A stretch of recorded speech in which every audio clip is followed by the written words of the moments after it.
passaggio problems, what that indicates is that we haven't balanced this muscular proportion across going up to the passaggio.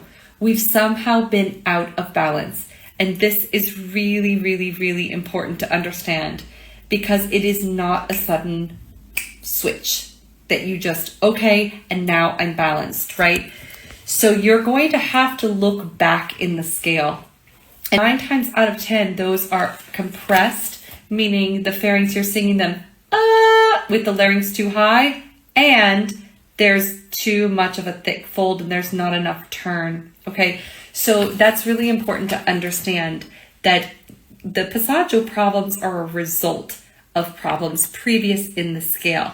And then, of course, in the upper passaggio, you have to be able to maintain that.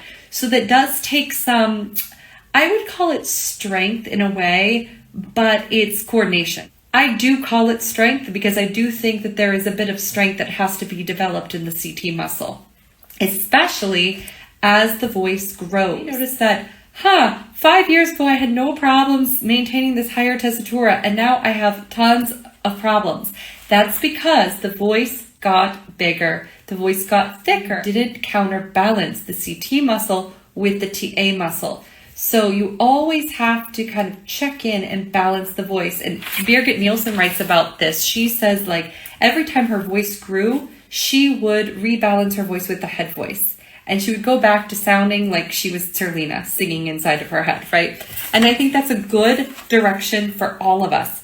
So in short, my answer to this question is that when you're talking about maintaining singing in the passaggio, if singing in the passaggio is difficult, you need to go back and recalibrate your voice, especially in the middle, in the upper middle, that entrance to the passaggio. Most likely you're singing with too much weight and not enough turn. Okay.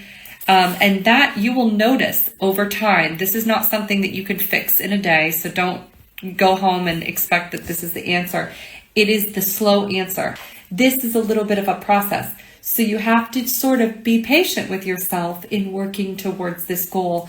But ideally, singing in the upper passaggio should not be taxing, maybe mentally taxing, because you have to be like, okay, this is the area where things are really balancing in a different way. You might have to be more alert, but it shouldn't be more physically taxing. So that's important to know.